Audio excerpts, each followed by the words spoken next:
This is the JWN podcast. Should we do a few more? No, that's perfect. That's perfect. ASMR in your ears. ASMR, JWN. Erel Pilot grew up in Brooklyn and has recently relocated to Charleston, South Carolina. Her musical identity is called Pilot, spelled with an upside-down I. She also hosts a show on Charleston's Ohm Radio called Song Story, in which she interviews musicians about the story behind one of their songs. Erel is also the first guest on my podcast to perform live music in the studio. She's got her trusty Casio keyboard and a really cool singing voice, so I hope you enjoy this conversation as I get to know Erel Pilot. That the fallen one comes back to life.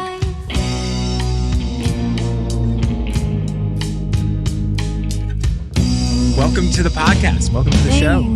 Thanks for having me today. I'm so excited because I don't know you. I know.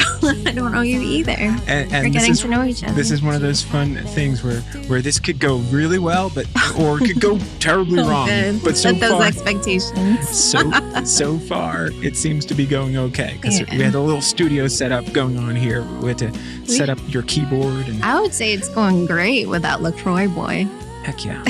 And we have LaCroix, some tea, and Yeah. Oh my gosh. I have a whole plethora of options here. speaking of tea, did you see? This is just way off the topic of anything we're going to talk about today. Yeah, but great. I'm just excited. But did you see the first person to get the vaccine in England? No, It's like this tell me. 90-year-old lady, Okay. and she's like on the news drinking tea. Yeah, after she got her vaccine, she was How like, British of her. "Oh yes," wearing a Christmas shirt and just. Oh, I got so how is she doing? She's doing great. Okay, good. She was number one, though. She was the first Western world vaccination that, outside of trials. When was that? Was this It week? was, I believe, yesterday. Yesterday? Okay. And we're recording this on a Wednesday. Yeah. So it was either on Monday or Tuesday. when it Everything happened. changes so quickly now that you have yeah. to say that. Yeah. Yeah. But it was one of those things where, like, when you watch it, it's like this little, like, British lady Hmm. is like this light at the end of this awful dark tunnel. And like, it just, I know it's very symbolic. They made a big deal of, the British news made a big deal out of it. And they should have, because it's kind of like, okay, we're starting to see like this is all going to start coming together or going away, Gradually. Yeah, it's like a little beacon of hope. We all need that right now. Oh, yeah. I mean, yeah. Yeah. We've been waiting patiently, some of us not so patiently. Mm-hmm. Just, Well, 2020 has been a challenge of epic proportions simply because we've had so many different challenges thrown at us. And I guess you moved here, right? Like about a year ago. I did, yeah. So where did you come from? Well, I lived in Brooklyn for many years. And then when I left the city, I went to New Jersey for a couple of years. And then I came here. Nice. That's the trajectory. You keep working your way south. Next thing you know, you're going to be in Atlanta. Then Well, I'm not complaining about the weather here. No, it's I came here 15 years ago, and it's hard to leave. Like any thought of like, oh, we should go here. Everything is just like, well, it's a nice place to be. Yeah. I mean, New York makes you hard. And I'm nervous I'm going to get too soft. Like, where am I going to go after this? I'm so spoiled now. We have our fair share of troubles here, as you've probably learned over the last year. Well, it's just, it's a big change, and it's been a pleasant change for me. Yeah. So it's weird. When I first moved down here, my friends were like, South Carolina? Because growing up in New York, it's hard to leave a place like that area, right? It was even hard to leave for a weekend. Yeah, well, because there's a vortex of energy. It sucks you in, and you really can't escape it. Yeah, and you feel this whole pull, like, hey, this place, there's no place else like this in this country. Like New York is kind of like an epicenter of so much. Mm-hmm. And everything's every other Absolutely. city kind of pales in comparison. You're always comparing it. It's true. It's true. When I did a cross-country trip in I think it was my early 20s. And, it was my first time seeing a lot of the United States. And every city I got to, inevitably, I would make a comparison back to New York. Like, I think I said Boston was New York on Prozac. Oh. It was a happier city. You must have been there in the summer. Yeah, it was. Try Boston in the winter. Totally different mindset. Yeah. Sure. Well, they got winter there. So when did you get to Charleston? Like how long ago? It was in late 2004. Okay. So you've been here right around Christmas, for a minute. 2000, right around this time. So it's actually 16 years now. And were you coming from Long Island? Or? Mm-hmm. Okay. Yeah, lived on Long Island for most of my life. And I came down here. I married a Southern girl. Oh, okay. And I had her up there for a good 5 reason years or so. And or 4 or 5 years. And then she kept chipping away. Like I've learned a lesson. You can bring people from the north down south, but it's very hard to get people from the south to live up north for long. Really? For long. Well, I feel like some some artists that I've met here, they get wide-eyed when they hear that I'm from New York, and to them it seems really absurd that I would come to Charleston because they're dreaming of life in the big city. And I do recommend life in the big city, maybe not at this moment, particularly because I think it's really tough right now, but in general, it's great. It's a great experience. What neighborhood in Brooklyn did you I was hail from? I was in southern Brooklyn, so mostly around Park Slope and South Slope and Cobble Hill. And, I moved around a bit. But, right. Because my friends that live in Brooklyn, every time I go to visit and I'll stay with them, and every year it changes drastically. Like you go away for just a year and you don't realize how quickly Brooklyn as a whole went from kind of like a rough rough is a hard word, but just it wasn't like a touristy place. You know what I'm saying? It was a place where people lived. And now it's become like completely like gentrified, and just the corporate structure that's moved in there and put up all these glass buildings and like the soul. You could see the soul being everything that was cool about Brooklyn being just quickly changed. I think Manhattan, the expanse of Manhattan spread out into the boroughs. Definitely, cities are ever evolving things. We wouldn't really want them to stay the same, although we'd like to complain about the changes as they happen. Oh yeah. Right. That's part of, being from that city is complaining. And being here, being new to Charleston, when I go out with people and they say, oh, this used to be that. And to me, I don't have that frame of reference. Everything's just new. Right. And it's actually kind of, in a way, it's nice because, that you can start to mourn the past, the city past. Right. It's weird. In the time I've been here, I've seen a lot of changes. But for the most part, especially when it comes, the closer you are to Charleston, those changes have been great. The thing that stinks is like the sprawl. So it keeps moving out now. Yes, the suburban sprawl that's growing on. So are we in the sprawl right now? No, that we're closer to like old school Somerville right now. But if you go a couple of exits, I don't even know. Yeah, I don't know where I am now. You go a couple of exits up 26, and then you'll see all of these new developments. So, what brought you down to Charleston? Besides the nice weather, so that is the number one question I've been asked since moving here. Well, it's so I'm well equipped to answer. Yeah, it's usually one of a few things. It's either work, a romantic thing, or escape. Well, which it might not be that. Yeah. I mean, it is, of course, when you decide to make a big move like that, it's going to be a combination of things. But when I was living in New York, for a while, I was hanging out in the East Village.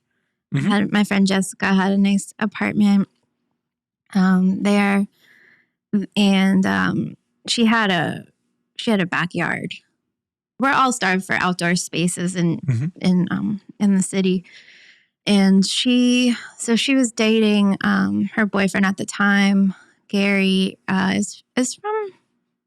Well, his brother lives here. I think he's from around this area. I'm not really sure, but he had spent time in Charleston, and we would all hang out in their backyard, and, they'd have people over and they'd have musicians come through. And there was definitely like a Charleston, a couple people that were from this area that would hang out there.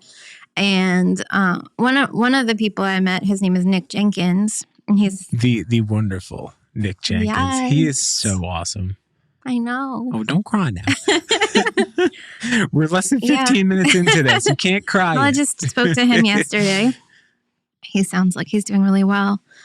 So they would just talk about life in the South. And, I was into Tennessee Williams. So I had these romantic ideas of what the South represents. And so I just was always listening intently when they spoke. And then Nick and I have collaborated musically over the years. Yeah. Yeah. And are still doing so. He is him and Brett.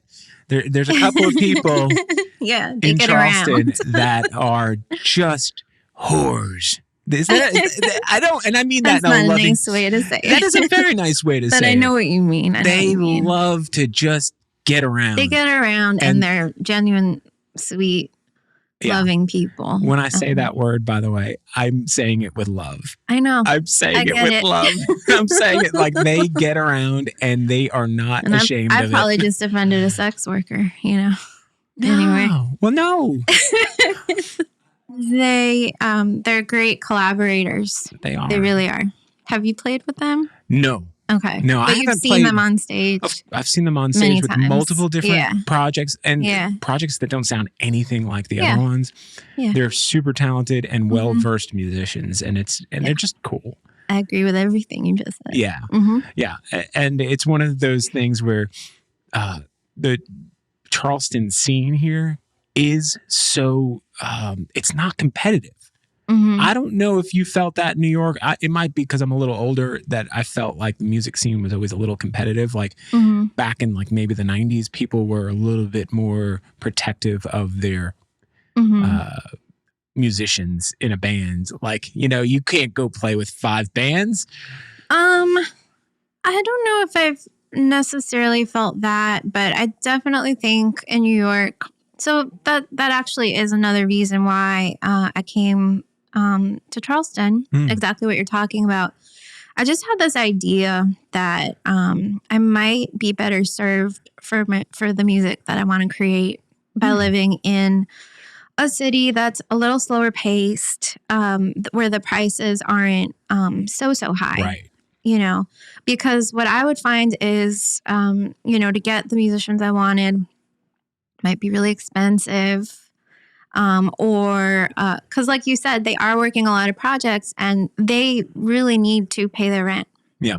So there's that. And then, or I would find people to collaborate with, but I was in a band where sometimes we'd like see each other 1 month and then we'd see each other 3 weeks later. And it wasn't because we didn't want to get together.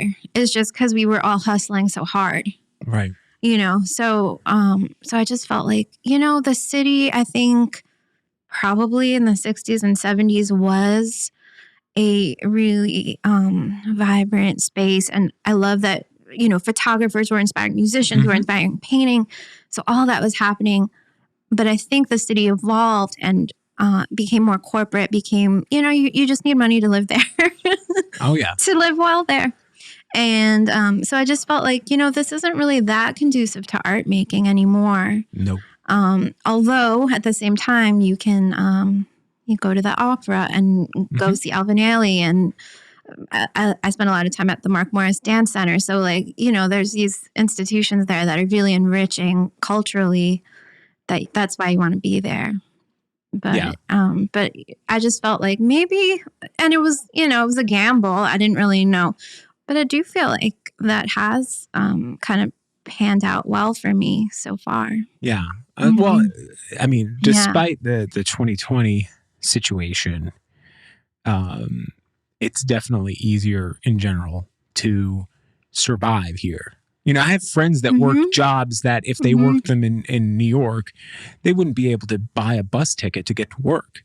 You know what I'm saying? Like the amount of money that you can, the amount that your dollar kind of goes down here is a little bit further.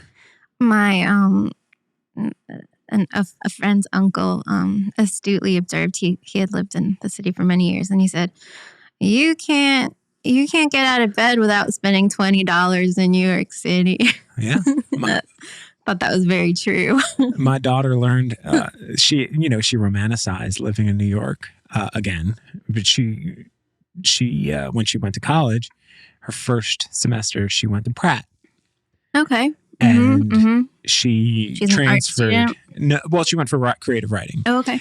And she transferred back here after that first semester because she was like, I can't do anything. You broke all the time. Everything is so expensive. Yeah. And it's like you're in this great place and it's torture. That sounds about right. Yeah.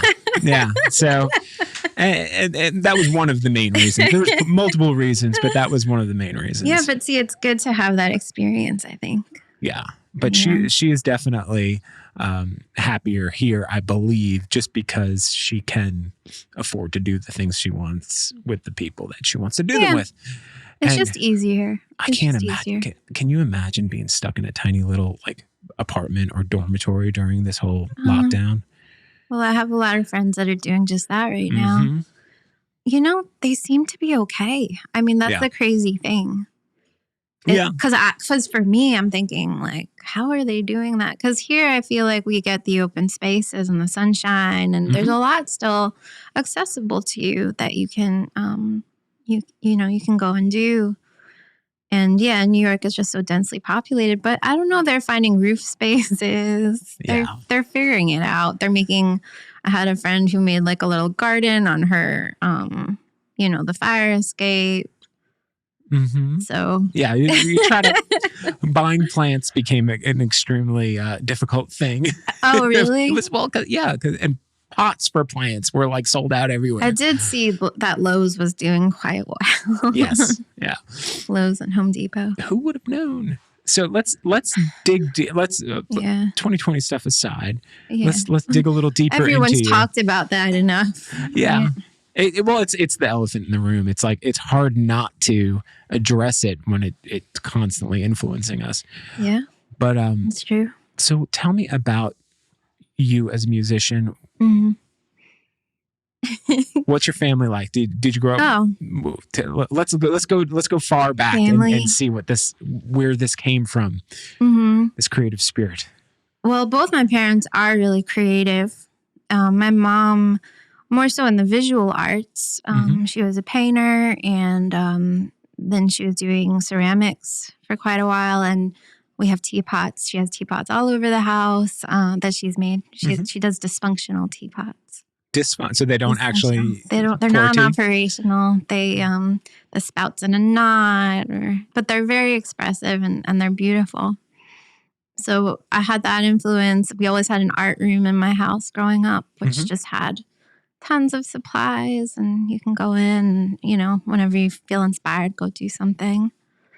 Very cool. So thanks, Mom. Yeah, no, it's important. It was just a part of, that was just a part of our house. My dad is musical. My dad plays piano and guitar, and unbeknownst to me was also in a band, but, my dad's a businessman, so I didn't really know about that because that was happening, I guess, before I was born. But my father, often on holidays, and probably when I've seen him the most joyful is, after a big meal with everybody there, he'd go to the piano and he'd be playing Billy Joel or the Beatles. And I like to sit next to him. I like to sing along and just be a part of that. That was, I guess, So creative stuff was kind of alive in your home. It was Totally. valued. Absolutely. You have Yeah. any brothers or sisters? I have a younger sister. Is she into the arts as well? Well, she is creative, but she's shy about it. Mm. I remember one year she had an option for a recital. I think she was learning piano. She was actually much better at piano than I was. And I think the recital was coming up. I don't think she really wanted to do it. And maybe we encouraged her to go through with it. And maybe that was not the right thing. Put her on the spot. I guess so. Yeah. I guess she wasn't really comfortable with that. So then you decided to learn piano. You guys both got piano lessons formally growing up, or is it I studied piano for a really short time. It might have been under a year. I don't really know. I wasn't super musically inclined. I found music to be frustrating when I was younger. I remember we had the recorder in elementary school. Yes. This was when I lived in Queens. Did you learn the recorder as well? Hot cross buns. Come on now. Everybody's got to know that. Yeah, that's a good starting place, right? Yeah. And I don't know. I found it really difficult playing. I don't know. I think I was just too, almost too intellectual about it or something. You know what I mean? Music needs to flow, and I was just trying to get it right at the time. You wanted to be good at it before you could be good at it. I think, or proficient, I should say. For example, my sister, when she took piano lessons, she would kind of play and look at the sheet music, but she would just also feel it out and maybe play a wrong note here and there. But she had more of the flow of what the piece would sound like. She was playing by ear. For me, I was looking at the notes, G, G, G, playing it very... counting it out. Just having it very correct. And that's not, it's not, but I didn't really enjoy that. So when I was in high school, my boyfriend at the time was playing guitar. So I learned a little bit from him. And then I took I had guitar lessons. I've taken a smattering of guitar lessons throughout my whole life. But after high school, there was a period of probably 5 years where I didn't touch the guitar. Yeah. Yeah. Well, having a friend, or in your case, a boyfriend, or someone like that who kind of can just show you things. It's so important to, you know what I'm saying? Learning through a traditional, teacher situation where they're going to say, okay, learn these notes, learn how to read music, learn how to do this, all that, and the other thing, learn time signatures. And you're sitting there as a kid, you're going this is just work. Yeah, that's right. Yeah, that's right. And you're totally turned off. And I feel like for different people, they're gonna learn differently. So I feel like, hey, show them how to play a song. Show the student how to play a song first that they want to play. That's right. So, pique their interest. Yeah, start with the joy of it. Show them what's capable and what they're capable of doing just mechanically with their fingers once they get them in shape. And then start working on the theory and all the other stuff that can be a little daunting to start with. Yeah, I always felt like it was a little backwards because I was in a similar situation. It wasn't until I had a friend who played guitar and I was like, oh my gosh, how do you do that? And I remember trading for my first guitar, I traded this kid, Justin Matranga was his name. He had his oldest guitar that he wasn't playing, an Area Pro 2, which I think was the 90s cheap guitar that every kid had back then. Okay. And then I traded my Game Boy. Oh, that's big. My original Game Boy for this guitar. Wow, you really wanted that guitar. Oh, yeah. And to my grandparents' dismay. Because then I had a little tiny it was an electric. amp. Oh, yeah. And did I make a lot of noise. You could have been playing drums. Could have been a lot harder on them. Yeah, I could play without the amp. I could do that. But yeah, but it was one of those things. Having someone show you the instrument and then you can start learning on your own. It's so true what you're saying. And for me, a lot of my musical progression has been like, and I'm still learning things all the time, you know, especially from the people I play with. But a lot of times I'll have written a song and I'll include something in the song that I can't really do. Right. Do you know what I mean? You can maybe get it right once, but then trying to reproduce it. Or just like I have an idea of what it should be. And then I'm like, okay, now I have to learn how to do it. So it's like it's kind of a little backwards, but it is related to what you're saying of teach a kid a song that they want to play because they want to do it. So here's this thing that I want to learn how to do arpeggios or whatever it is, you know. So, well, now I have a reason to learn it. Before I didn't have a reason to. Oh, yeah. Now I do. Oh, yeah. And like just doing some like exercises like scales, like figure out a way to make it fun, you know? The things that you have to do to just kind of like put... It depends what your goals are too, though, because, you know, if you are on a classical path, I could see why that would be so important. It's kind of like learning ballet. You just have to do drills. But that's not, I never thought I would be playing music. So you've referenced dance, by the way, twice. Oh, yeah. I love dance. Are you a dancer or are you just a fan? You are a dancer. Mm-hmm. I am a dancer. I'm not a professional dancer, but I love dancing. I love to dance. And it's really important to me. That's awesome. There's some amazing dancers here in Charleston. Actually, I just was talking to one on Sunday. She's a yoga instructor, and I was doing some photo work for a yoga studio, and I've taken pictures of her before. What's her name? Oh, Amanda. Okay. Yeah. And so anyway, I was approaching her. I'm like, hey, I've got some stuff I want to do, like non-professional, like as far as like personal creative work involving dancers. And I was asking her. Anyway. I saw some of the yoga, like industrial yoga shots. That was from that shoot. Was from that shoot. I like that. Yeah. I like the juxtaposition of... Yeah, that was yoga right by the yoga gritty studio. Spaces. Well, it's cool. That was right like next door to the studio. Which studio is that? Charleston Community Yoga in Avondale. That's near me. Yeah. Oh, cool. Okay, maybe I'll check it out. Yeah, I love that studio. That was like the first place I ever went to do yoga, and so I have a kind of a spiritual connection to that place. Totally. Yeah. But there's I probably shouldn't say this because I'm sure we were breaking the law.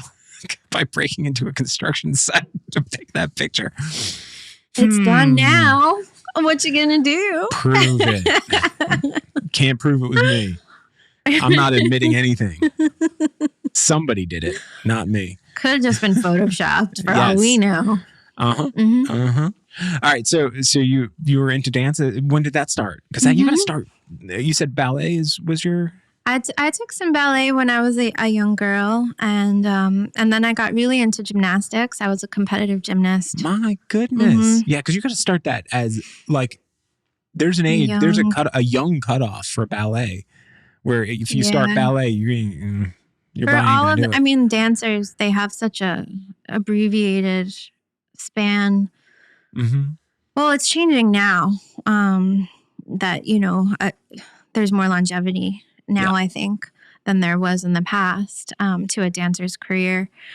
I took dance a little bit when I was a young girl, and then actually came to gymnastics kind of late for it, which was 10, 11 years old. That was considered late. Right. But I imagine the ballet helped. Yeah. Having that flexibility and the body awareness. It did, and also I'm just really flexible, just natural. That's just something naturally I have. But yeah, I think I was graceful in my gymnastics. I wasn't necessarily the most powerful gymnast. So I loved movement, and gymnastics was a huge part of my life at that time. I was doing it like 5 times a week. It was everything to me, and until I was about 16 years old. There's a point where you can't really do it much longer. And then after that, it was kind of hard because when you're so focused on something and so passionate about it, and then like I was in high school and I'm like, what do people do? Yeah. I didn't know anything. It's such a strange thing because the idea that could stop when at that age, Yeah. Like people It are was telling you, hard. people probably are telling you, hey, this won't, you have to do this now because you won't be able to do it later to this degree. I don't know if they said that to you, but that's the reality, Well, right? we knew that, but when we were in it, It seems like forever. It was a family to me because you spend so much time with these girls, and now I see them on Facebook and they're all grown up with families and things like that, and we still have that really deep bond with each other. Yeah. I just love movement, physical movement, and so in New York, I had the opportunity to take a lot of different classes. I did belly dancing for a while. I tried African dance and, hip hop, which I was not very good at. And I found this dance that I did Limon dance, and Simonson technique was my very favorite dancing. And that's a dance that is very organic to the body and helps dancers to dance longer in their lives. So I think for that reason, it just feels amazing. That's probably the thing I miss the most, actually, about Brooklyn. Well, there's independent I've dance been groups dancing here. but I haven't found a Simonson class. Right. Yeah. So maybe I should reach out to my teacher and be like, do you want to visit Charleston? I'm wondering if something like that maybe does exist. It's just maybe not. I don't know. Dance is it's not something I'm super familiar with, but through the yoga community, because there's a lot of yoga people who do yoga or teach yoga that are in the dance community as well.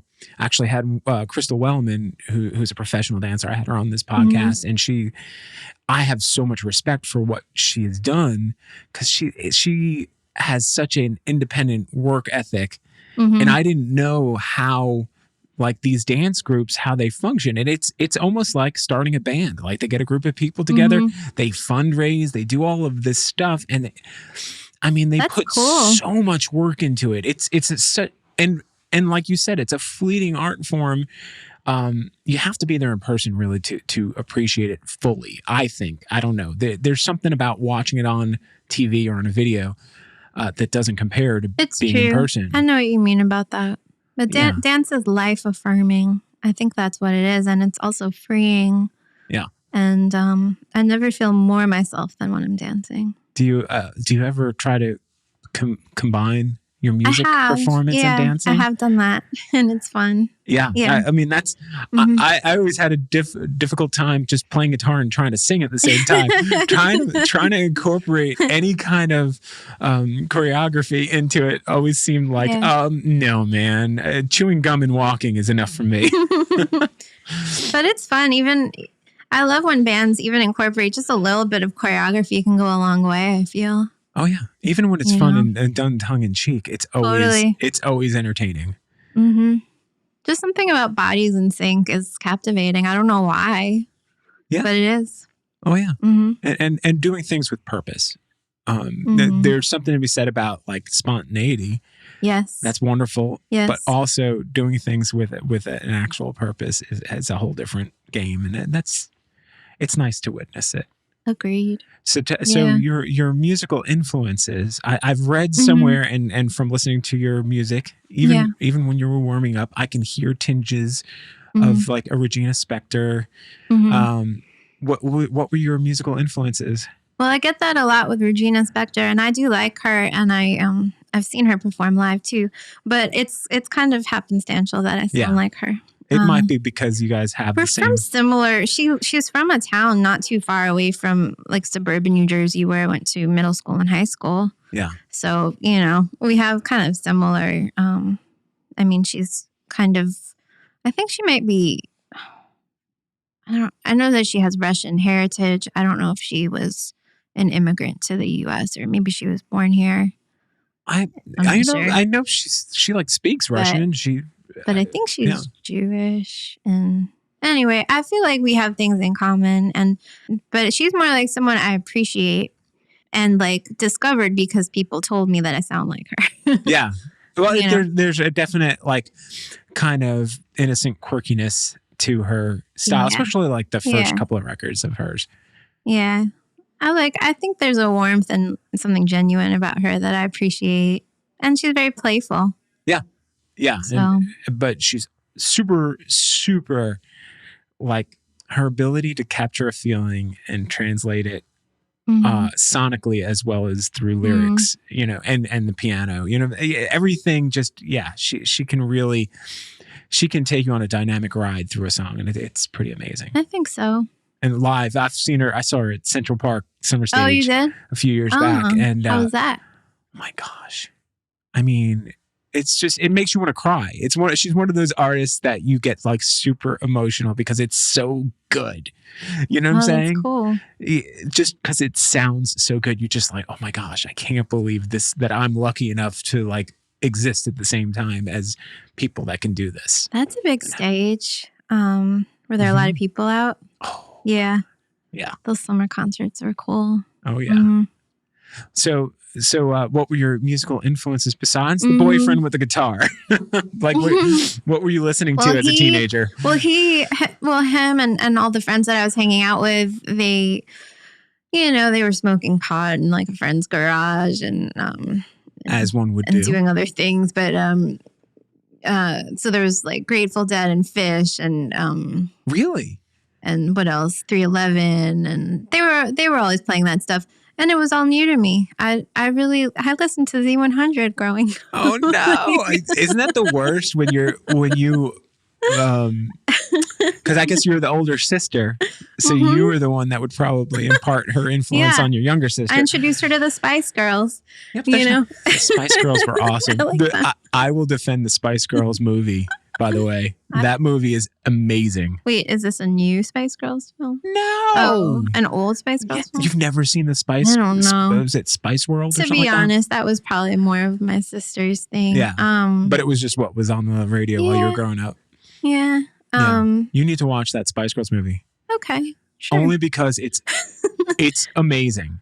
It's amazing. They have like a tour bus, and it's kind of like a Doctor Who TARDIS, where whenever they go in it, it's just giant sprawling space that they go into their bus. Meatloaf is their bus driver. It's just that sounds fun. Actually, yeah, the movie is fantastic. It's one of the most underrated movies ever. I used to work in a video store back when that movie came out, and we used to put it on all the time. Yeah. To the dismay of the people in Long Island that came to our video store. You did turn me on to Jack White on SNL, which I really appreciated. So I'll take a look at the Spice Girls movie as well. That Jack White performance was amazing. It was really cool. But he always blows me away when he comes on SNL. Yeah, and live, it's the band. The bands he puts together are always like the previous touring band he had before that. This new trio was all women, and like. That's what I'm talking about. Well, he did that, I guess, I don't know how many times he's been on SNL, but one time he had a full female band and a full male band. And I thought that was just so cool. Like, wow, to think in those terms, And I don't even know if that was what he set out to do originally or if that's just how it happened. I don't know, but it was really cool. And he played one set with this group, one set with the other. And I don't know. Yeah. I loved it. It was just an interesting thing to witness. He's a hard one to try to, because he's so quirky. Like growing up for me, like in a lot of punk rock influences, and and you kind of like I wanted to not like him, but I like him, and I can't help it. You know what I'm saying? Like, why did you want to not like him? Because when I was working at, sorry, I'm gonna go back a little. Yeah, I used to work at MTV. Oh, okay. And around the time when they came up. 1515 Broadway? I've been in that building before. So back when when the White Stripes, the Strokes, and there was a bunch of other bands that around that time, the early 2000 era, they were really good and they were also mainstream. And I had come up on this kind of, I was just coming off this time of like, I didn't know anything that was mainstream. And I just equated anything mainstream as like not cool, Sure. But they were so cool at the same time. Yeah, you were a purist. It didn't fit the narrative that I had in my head at that time. But see, isn't that cool that he broke the narrative? And all of it. Like, I love the Strokes now too. They did. Yeah, there's a lot of those bands that, the Killers, I saw them. I like the Killers a lot. I saw them when they were doing one of the music awards. No, I think it was the Video Music Awards. And we were filming it in Miami. And they were playing in a pool. Like they were performing like some of the members are in a pool. Like it was weird. I just remember like being on the set going like, what is going on here? Yeah. Graceful yeah, it was pretty mosh interesting. Anyway, so you're coming into your musical age. What bands were you listening to besides what was on Z100 and what your friends were listening to? Yeah. Was there anything what was the first band that you said, oh, this is what it could be? No, it wasn't like that for me. No. But I did when I was, a teenager, with all the emotions of a teenager. I was listening to a lot of, I guess you could call them like Lilith Fair artists, like Sarah McLachlan and Fiona Apple and Tori Amos. Indigo Girls. I did like the Indigo Girls. There's probably other ones. And I also really loved, so Fiona Apple was like a really big one for me. Her new record is unbelievable. It's so good. I was listening to it last night. Oh, you were? Because I remember when it first came out, I listened to it and I loved it. And then it kind of, so much good music came out around the same time. And then I was like, I got to listen to that because it just doesn't come up and it's not like something they play on the radio, and I don't listen to the radio anyway. So I was like, let me put that on because I was listening to all like the kind of nominated people for, was it Best Rock? It's all women in that category this year for the girls. Yeah. It's amazing. Yeah. Well, she has I think she uses music as her therapy. That would be my sense. But she just has this really, like what you were saying about Regina Spektor, a person who knows how to capture emotion and put it into song. I think Fiona Apple does that. I also really liked Billie Holiday. Nice. And listened to her a lot. And I love jazz too. And so I think those women, the women of the 90s were, I love Hole and Garbage and things like that, and Bjork and Erykah Badu, all these women who are writing from, I think from a personal perspective. Yeah. Sometimes a confessional perspective. So I think that was sort of my entry point for myself. Although I have to say it changes, because then I feel like, oh, maybe I don't want to have every song be about my feelings. Can I write it about a different topic? Right. You get get kind of like more interested in other ideas, other ways of expression. But for me, I think for me, songwriting it usually starts with a concept of an idea that I want to express, and then it grows from that. What comes first for you, the music or the lyrics? And it can change, I'm sure. I was just reading Jeff Tweedy's new book, How to Write One Song, and his answer when people ask him that is both and neither. Right, because it can you can pick up an instrument and start playing, and all of a sudden you find yourself just jamming on a single riff or chord progression. Yeah, and then you just take it from there, and then all of a sudden a tune will come into your head. That's and you start saying gibberish, and you just be like, "That's it, exactly." Yeah. I mean, gibberish. So many artists. I know David Byrne, who I'm a huge fan of, and the Talking Heads. I love. He talked about using gibberish and. Oh yeah. I mean, so many artists do it, but that's just one example. But Jeff Tweedy was talking about the musicality of words. Yes. And I thought that was an interesting concept that I hadn't necessarily thought of, but maybe intrinsically knew, because you feel like which words go with what melody sometimes. Yeah. And I recently, I think it's because I've been playing music more. I've been having so many dreams, like, it's not when I'm sleeping, it's right before I fall asleep. And then these weird, like, things come into my head. And then I'll, like, drag myself out from bed and get my voice memo. And it's not even anything in my genre. So it's really strange. Yeah. Like, a lot of it is really poppy, weird poppy stuff that I wouldn't even know how to play it. But I just want to try to record it just to, like, keep that channel open and to... I don't know. Maybe I'll write a song for somebody else. Who knows? Oh, yeah. You know. Channel that muse. Yeah. But it's kind of annoying when you're trying to go to bed. Well, it is weird. The worst things to me are when you get some sort of idea in your head creatively for whatever it is you're doing when you're driving. Oh, really? I like it when it happens when I'm driving. How come you don't like that? Because trying to record some sort of even like that's not that hard. I know, but I'm such an I'm like I don't like to like fiddle with stuff too much while I'm driving. Do you have your phone on a stand? Yeah. Yeah. And I probably could just say, you know, just like, hey, Siri. Oh, I'm sorry if I said that and people are listening to this out loud. Well, maybe everyone's going to write a song now because you did that. You know what I should try? Hey, Siri, subscribe to the JWN podcast. Oh, that's rude. I think that's innovative. I like that. Hey, Siri, play Pilot on Spotify. Yes, please. So anyway, I'm sure I could come around, but you know what I'm saying? Like the ease of getting that done will take a fleeting thought and then it'll get compromised. I understand what you're saying. You'll lose it. Yeah. So you try to kind of like keep repeating it in your head till you get to stoplight. Yes, correct. Yeah. I understand what you're saying now. Yeah. Yeah. Yeah, well, for some reason in the car that I have now, it didn't used to be like this, but whenever I do a voice memo, it really records a lot of the noise of the car. It just sounds so noisy. You hear the ground noise and the air. Yeah. Yeah, so then I'm like, what was I singing? You know, when I hear it back. Sometimes I'll do that with guitar riffs. I'll sometimes just get a guitar and I'll pull out the voice memo and do it. And then I'll listen back to them later on and I'm like, I wasn't even in a time. Like, what was I thinking?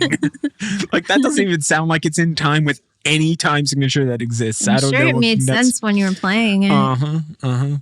It is funny to listen back to them later on and go like, what was I thinking? I thought that was awesome at the time. Now it's just garbage. They're not all winners. It's true. Exactly. That's pretty interesting though. So do you a lot of times will come up with the melodies and start putting the words together, and then do you ever attribute a meaning or interpret the meaning after you've already come up with words and put them together and you're like, oh, maybe I'm talking about this? Yeah, definitely. That has happened where I'll write a song. I don't really know why I'm writing it. And then later I'll look back and be like, oh, I guess some of those events have come to pass now. Yeah. So. And you feel like do you feel like you wrote that song at that point, or that you just kind of like were a vessel for that song to come out? You know, I don't really know how it all works. Right. It feels to me, I do feel like a vessel, but I don't know. It feels like, to me, it feels like music is a universe that exists in and of itself. And then occasionally you'll be the funnel that it comes through in. And because you're a certain kind of human and certain kind of soul, you'll interpret it in the way that you interpret it. And that's what brings it into this world. So I think of it in those terms, but you know, it's just writing a song. Right. However you do it, you get the same result. You get the song. It's hard to not make them precious too when you're making them. In other words, to be able to. I think the more you write, the less precious you get about it, though. Yeah. So just write more. And I feel like that with every creative endeavor. Like when you first start doing something, you work so hard on something, to let it go because it's really not up to par with what you really might want to make is so difficult at the beginning. And I imagine it's the same in dance. I know it's the same in photography or art. You know, your early works, and then later on you'll look back at them and you're like, I'm so much better than that now. Yeah. But at the time you were like, oh, I've worked so hard on this thing. For sure. Yeah. But I think that's what I like about music specifically, is how iterative it is. And especially even with a song, you can just perform that song over and over again. And the way that my musical project has evolved, it's just involved different collaborators each time. Yeah. And so it's not really a traditional band in that sense, but the nice thing about it is I've heard my song interpreted this way and that way. And so you treat it more like a singer-songwriter type of thing as well as a collective? Yes, it is a solo collaborative project. And I only figured that out last week.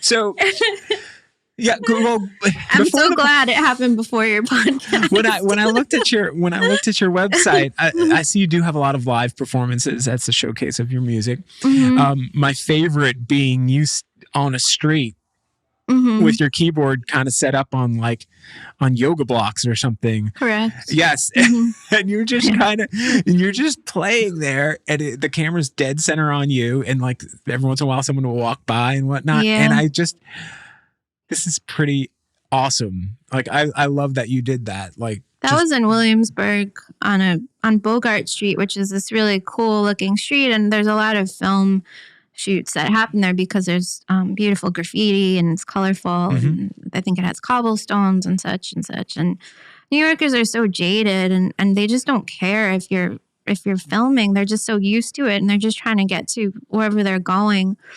And so they just kept walking through the set, and it makes it awesome. It really did. It made the whole video because they just don't care. Well, yeah, you're out there pouring your heart out, and people are just like, yeah, I got to get to work. And that's kind of... It was good for me, too, because honestly, I felt pretty uncomfortable doing that. That was the first time I did something like that. And, it's kind of a weird thing to do. But then having the experience of it and realizing I'd have to try a lot harder to really upset somebody. You know what I mean? I'd have to interrupt their day. Yeah. I'd have to do so much more than what I'm doing. And what feels uncomfortable for me is like a blip. So that actually is very freeing to realize that, you can be a lot crazier than you are, and you'll be fine. Yeah. And you'll, like, the people who notice, who are going to notice and pick up on it, or, that are going to feel the vibe that you're putting out, they're going to notice, but they might not be able to give you the attention at that moment. Yeah. But you're still fine. There's plenty of times when I would especially when I was working in Manhattan, and you'd walk by buskers that were just unbelievably talented, and you're like, I wish I could stop and watch this. And you just smile knowing that it exists, and you walk past it and you take it in. You might turn off your headphones for like a minute as you walk by, just to take it in and hear the sounds and the whole scene. But there are people out there when you do that are enjoying it. They just can't. They just can't in that moment. Oh, I know, because there's so much going on. But I had an encounter with a busker that totally turned me on to Brazilian music, especially bossa nova. Really? What was that about? Yeah. He was just, he had grown his nails out really long. And I've never seen anyone play this way. He would play the guitar, but also like tap his nails, and had a percussive element. And anyway, I just thought it was really cool. And then, so I ended up like following him, and he would play around at different spots. So then I went to see him, and he started playing like Joe Beam. And so then I took a whole loop. So you kind of became a fan of this busker and followed where he was performing. That's amazing. I ended up performing some bossa nova because of that as well. So I had a whole bossa nova thing happening, which was really fun, and helped expand some of the chords that I know. And get into some jazz chords. Heck yeah, that's pretty awesome though. So you are very much a product of your environment. In other words, creatively, I should say. But aren't we all products of our environment? Yeah, but you're directly I'm so influenced. I'm so influenced by my environment, and that's why I have to be really cognizant of where I place myself. Yeah. Because of that. I 100% get it. I'm like a sponge. I just absorb everything around me. Yeah. It's one of those things like when you start to... It's hard when you're on the subway, When you have to be selective of your inputs. Yes, correct. Yeah. Yes. That's amazing. Yeah. Well, now living in Charleston, moving this great, total different vibe. Yeah. Have you picked up on the Charleston kind of indie music groove that's going on here? Have you heard it? Do you know? I've tried with a couple of musicians to talk about it because it's something it's hard to put your finger on, but I feel it and see it amongst even musicians that aren't playing the same type of music. There's something about the level of energy here that comes through. I totally agree with you. Yeah. And I might have an interesting perspective on it being an outsider,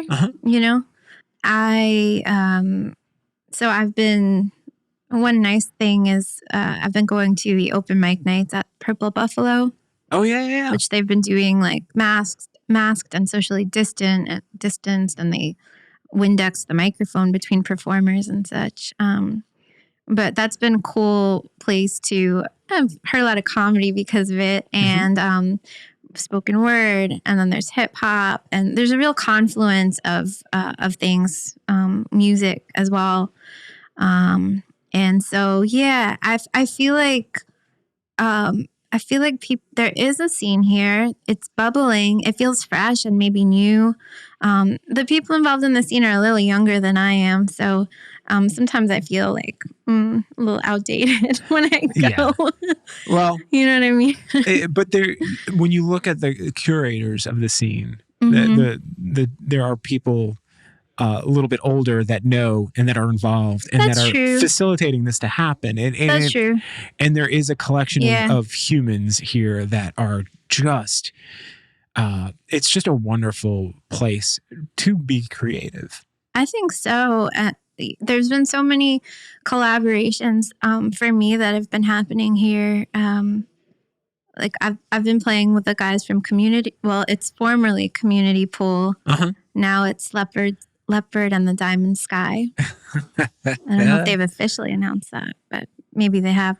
But they live right across. They have now. Yeah, it's official.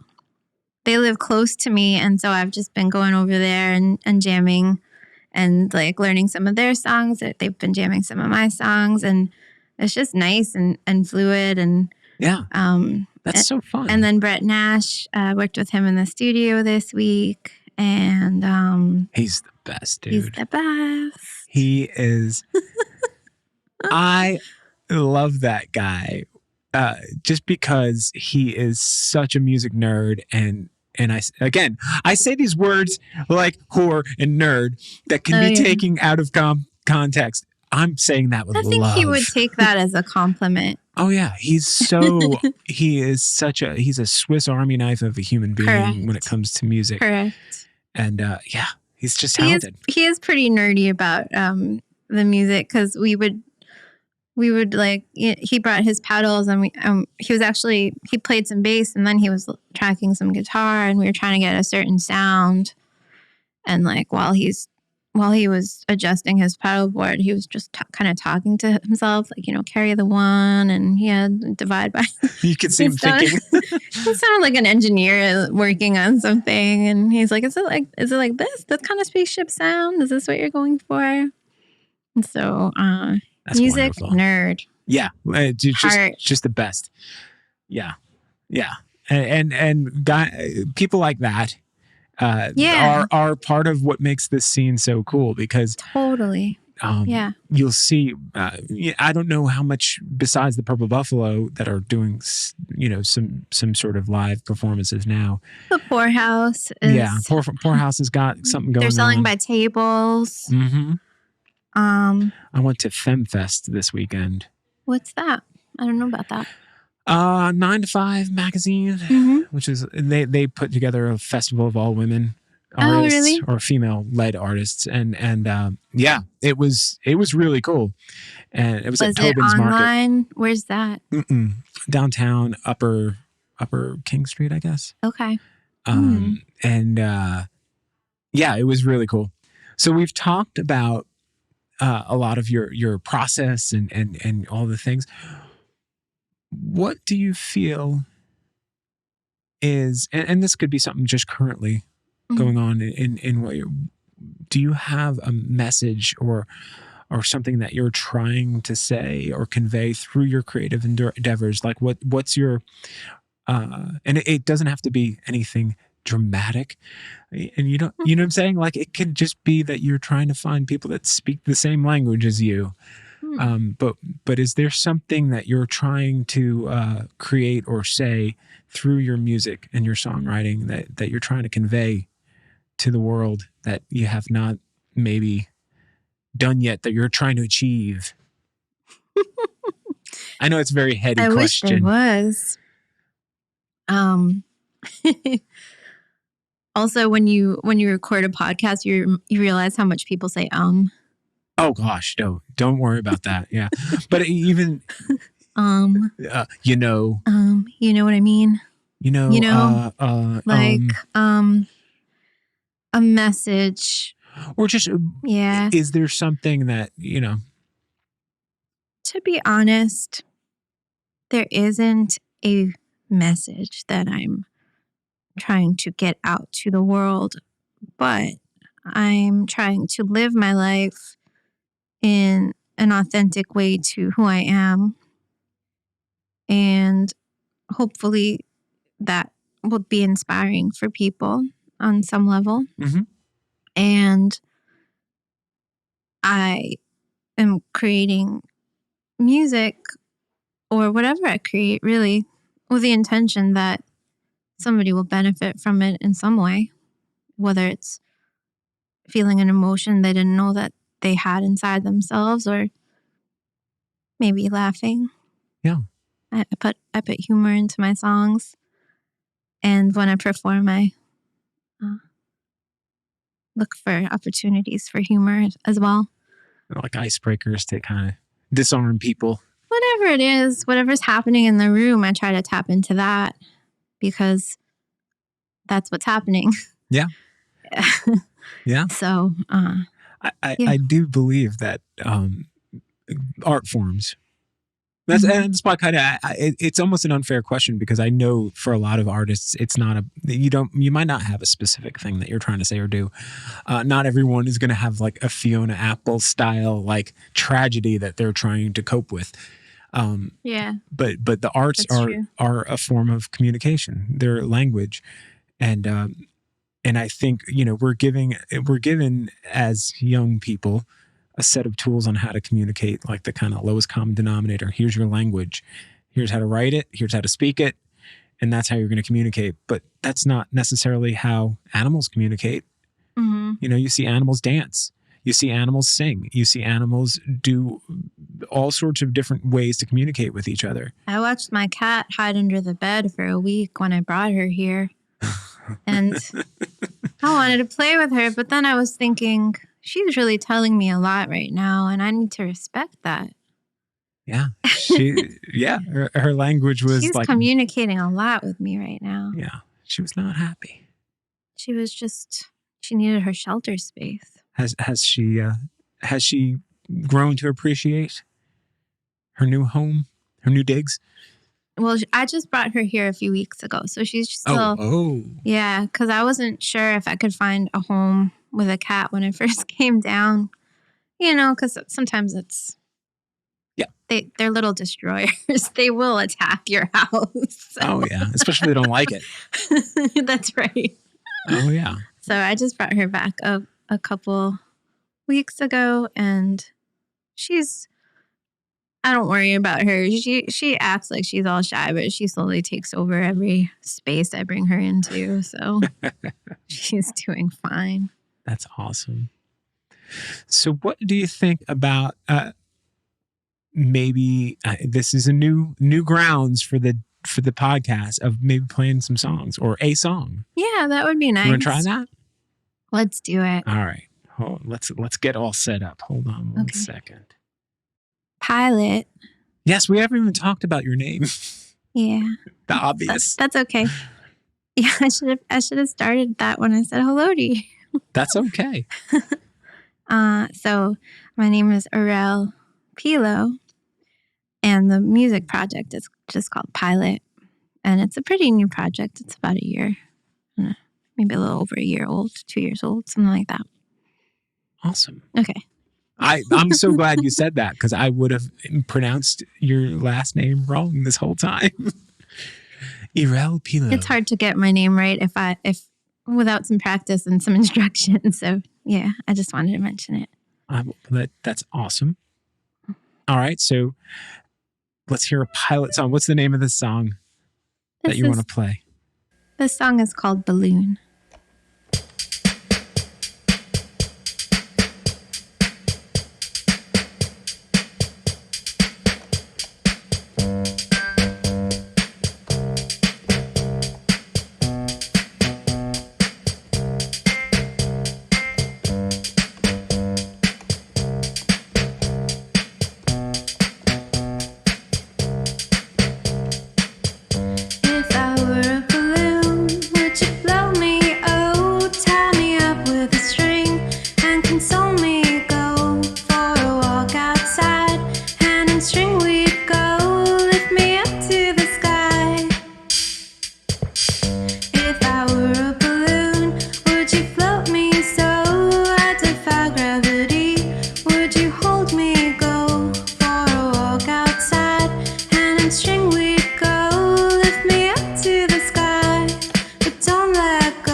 Nice.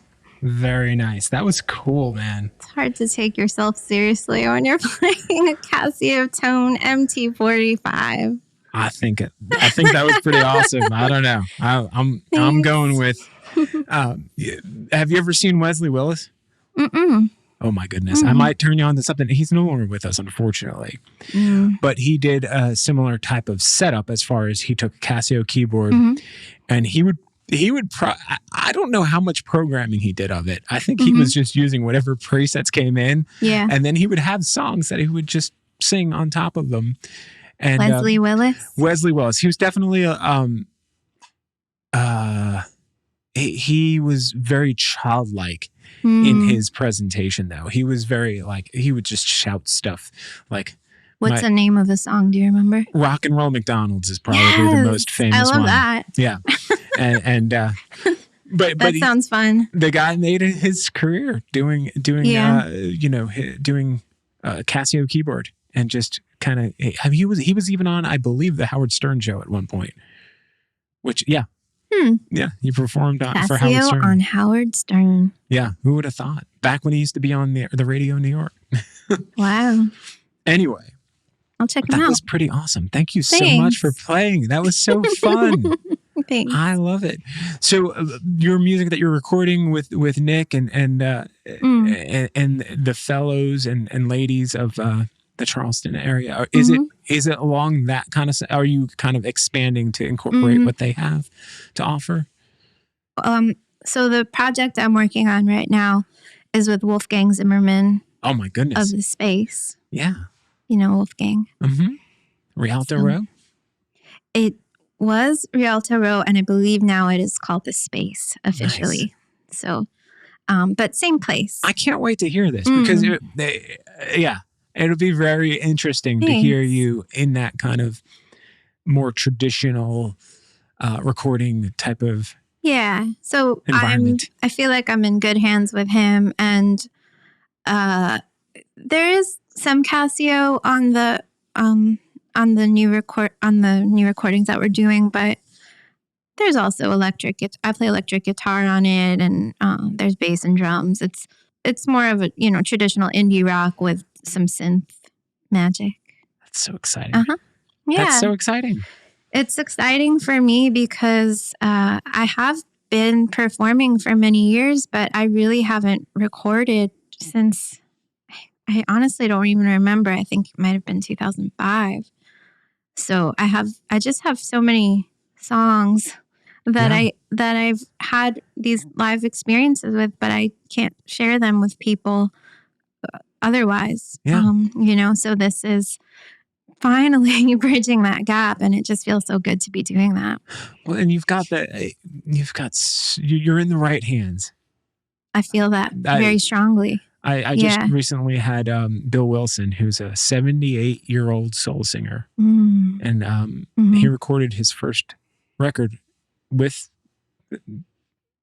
at Rialto Row 2 years ago. Oh, that's so nice. And he just released a Christmas record, a soul Christmas record. He's got like an all-star band going. It's pretty amazing. It's pretty amazing. That sounds nice. It's amazing to think that this guy's never recorded his music all this time. That he just had. What was stopping him? I don't know. I don't know what stopped him.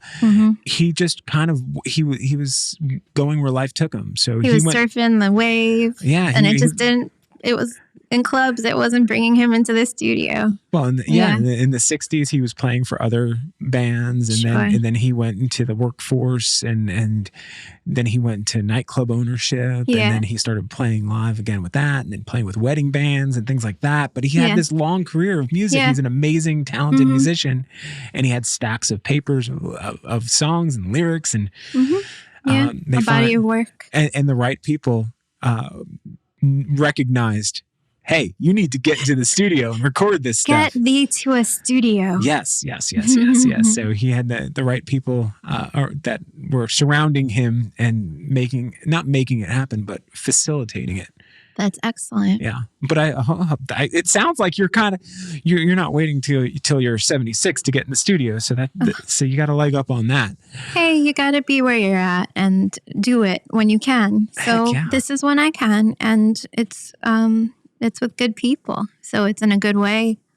So I'm happy about that. I can't wait. So have you been you've been playing out at the Purple Buffalo when you can on an open mic night? I was really using it.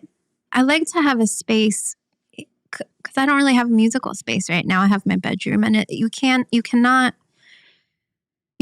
get the sense of how a song is until you, for me at least, until you play it in front of people, and also until you have the sound that you need. You know, and in my bedroom, it just it's not doing it.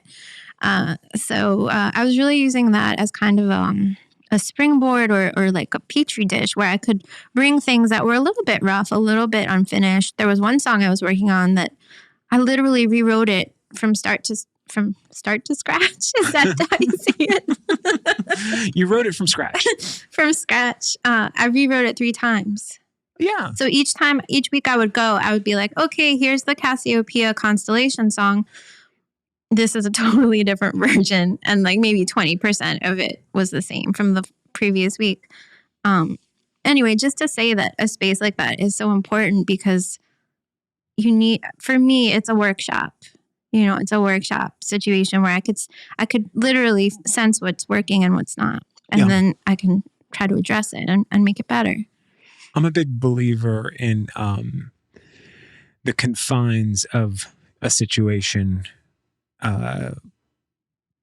leading to breaking through creatively in ways that while you're in it at the time doesn't feel good. If you feel like you're boxed in, but you get to that point where you start like, here you are with this Casio MT-45. Yeah. And you're just like, what can I do with this? How far can I push this? Yeah, that's right. Because I've been playing around with this Casio for a while. So I kind of know some things about it. Although it's interesting when I watch other Casio players and they have a different approach, you know, and that's cool too. But yeah, with the Casio, you really do have a lot of restrictions, and that, like you're saying, that can be a good creative force because you're trying to figure out, well, what can I do with what I have? Right. But I honestly, I go in and out of phases with the Casio because some of the tones on here, when you listen to them like over and over again, I start to go a little insane. I hear you. So, so like, for example, in the album that we're recording, it's going to be more of a spice and not like the main ingredient, you know? Yeah. But also, but it's there. Yeah. I like it. I do like it. Also, you know, I started playing around with Casios because I just got so sick and tired of listening to acoustic guitars in New York City, and I was playing it too. I just was really bored. I was bored by other people. I was bored by myself. And so I was like, I'm just going to get something that's different. And then I got this, and lo and behold, everybody wants to talk to you because it's just different. Right. You know, so it's a good conversation starter too. Yeah. No offense to any acoustic guitar players. No, it's a beautiful thing, but I get where you're coming from. I just got tired of it, honestly. Yeah, I get where you're coming from 100%. You're doing the same thing as them, but you're just like, let me just use a different tool. That's it. Yeah. And also, you know, if I were really a gifted acoustic guitar player, it would be a different thing. But, you know, I use it to accompany myself. Yeah. You know, as a lot of guitarists do, really. Right. It's a great tool for a songwriter to have.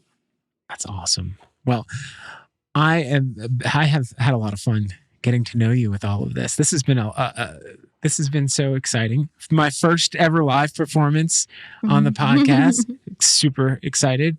And I think you're going to make a lot of new friends here. Even though you've already probably made you've made the right friends. It seems like you've sought out the right people. And I think they're going to come to you as well. And hopefully as the world starts, you know, turning the corner back to normal, we'll be able to see you in more places. Get you up at the Royal American or something one night. That would be a lot of fun. I'm pining for the days of going back to that place to see music because it's been so long since they've been allowed to have. Man, I was there like every weekend before the shutdown. Wasn't planning it, but just all my friends were playing there. I'm like, okay, I guess I'm gonna be at the Royal American, and it is a really, really cool spot. Yeah, it's just it's kind of like the center in my opinion. I could be wrong. Yeah. But I feel like it's the center for like that indie For the indie scene. I agree with you. Yeah. Well, I'll tell you something. There's something about the innocence and happiness of the tone of your music that what you just played right now, that I think is going to be welcomed with open arms as we come out of this. People are going to want some fun, happy. You know what I'm saying? People are joyful vibes. They're going to want to get down. And all right, thank you for I think you're in tune with what people are needing. So I hope so. Yeah. Well, thanks for having me today. Best way for people to contact you or find you? They should astral project themselves into my home.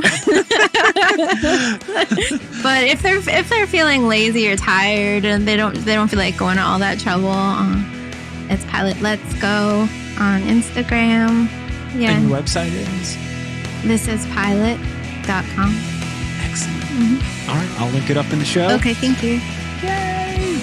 Thank you for coming. Thank you for having me.